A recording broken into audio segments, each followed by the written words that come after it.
Pemirsa Metro TV Lampung, Anda masih bersama kami dalam bedah tajuk Lampung Pos dan masih bersama dengan Bang Mustaan. Oke, Bang Aan, sekarang sudah ada yang tersuspek dari penyakit cacar monyet ini. Baru beberapa hari lalu, tepatnya di tanggal 20 Agustus 2022 ini.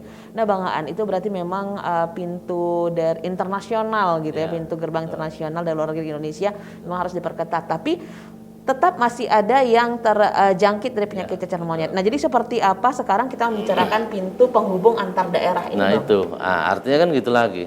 Sama seperti COVID kemarin gitu ya. Untuk ini kan ditemukan di Jakarta nih. Iya.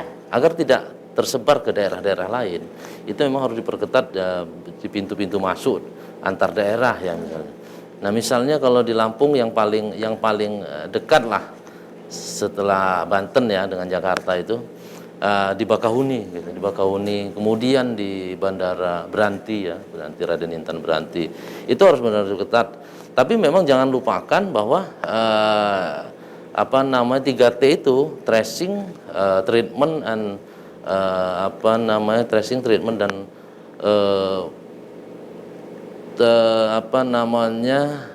itu ya, tracing, treatment dan tracking apa gitu. Itu memang harus dilakukan karena memang penyakit ini belum diketahui penyebarannya apakah bisa melalui udara atau tidak, atau mungkin orang yang di Jakarta itu juga penyebaran melalui udara, atau ada binatang lain yang bisa menyebabkan itu selain monyet gitu, karena ini memang cacar monyet pasti dari monyet ya. Nah, siapa tahu ada binatang lain, artinya bisa menular dari binatang ke binatang, akhirnya menularkan ke manusia gitu.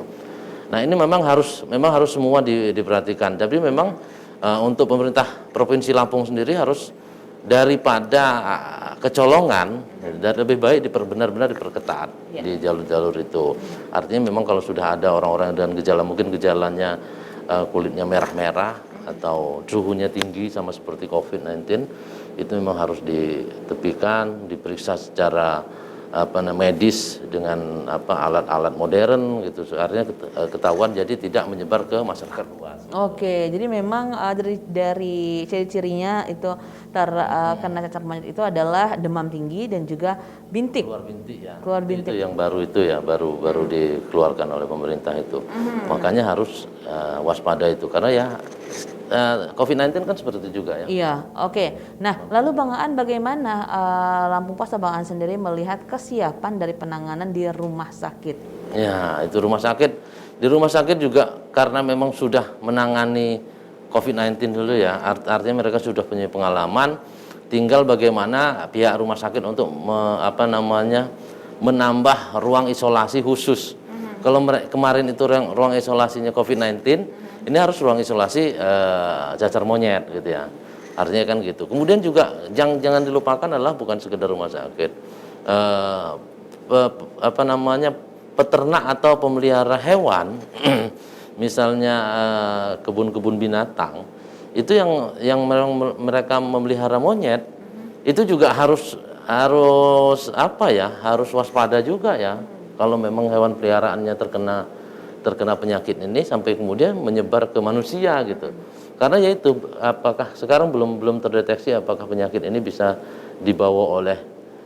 saja penyakit ini dibawa oleh binatang kecil yang tertiup angin atau yang bisa migrasi dari tempat satu ke tempat lainnya, seperti dibawa oleh burung, mungkin dibawa oleh binatang-binatang bersayap walaupun serangga yang bisa jangkauannya tinggi itu. Kemudian jatuh tiba-tiba kena ke monyet gitu. Ini kan luar biasa. Sama juga jangan sampai harus tracking juga kawan-kawan di kehutanan untuk melihat apakah monyet-monyet liar itu ada yang terkena itu. Oke. Gitu ya. Nah, memang seperti apa sih Bang Aan untuk penularan ini untuk penyakit cacar monyet ini, Bang Aan? Nah ini kan karena binatang ini sudah dikatakan oleh WHO bahwa dia zoonosis ya. Zoonosis itu artinya penularannya bisa dari hewan ke manusia gitu ya. Makanya apakah dari liurnya gitu atau cairan-cairan tubuhnya ke manusia, atau hanya cukup dengan bersenggolan dengan keringat itu sama sekali sampai sekarang belum banyak informasi tentang itu gitu. Tinggal bagaimana kita mewaspadainya. Tapi yang jelas bisa menularkan dari hewan ke manusia. Oke. Sama seperti dulu katanya flu babi itu dari hewan ke manusia, gitu kan ya. Ini yang harus diwaspadai. Artinya dari hewan ke manusia bisa, apalagi dari hewan ke hewan. Dari manusia ke manusia pasti bisa, kan gitu loh. Itu yang bikin, walaupun mungkin tidak seganas COVID-19 gitu ya, tingkat kematiannya. Tapi kalau penyebarannya luar biasa, super cepat, orang panik juga gitu. Pemerintah pasti panik juga. Betul sekali Bang Aan, apalagi dari 70 negara, tepat tadi 83 negara yang sudah 83 terinfeksi negara ya. yang sudah terinfeksi. Dan Indonesia sudah masuk ya. juga. Iya, masuk di situ karena ditemukan satu kasus yang di Jakarta itu. Oke Bang Aan, jangan sampai 2 tahun yang lalu terulang lagi dari satu kasus menyebar sampai jutaan kasus. Lalu bagaimana solusinya Bang Aan untuk mewaspadai penyebaran penyakit ini? Artinya memang bukan cuma pemerintah ya, pemerintah memang bertanggung jawab untuk mencegah penularan terutama di bidang kesehatan ya. Harus ada sosialisasi segala macam ke masyarakat, tapi masyarakat juga harus benar-benar mulai sadar lah, bersih-bersih.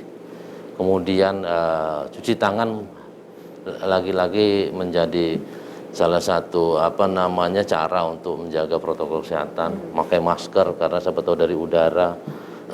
Kemudian cuci tangan, kemudian ya hindari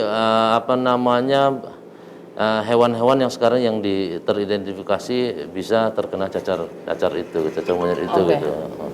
Ya, betul sekali. Jadi memang harus berarti memang bisa jadi kita menggunakan masker berkepanjangan lagi gitu ya. Terus juga mencuci tangan. Tapi yang namanya demi kesehatan kan, apa salahnya gitu. Betul sekali. Kecuali kalau kita memang yakin dengan kawan atau partner kita yang ngobrol itu memang sama-sama bebas. Oke, tapi yang jelas sih mewaspadai itu lebih penting ya, karena lebih baik mencegah daripada mengobati.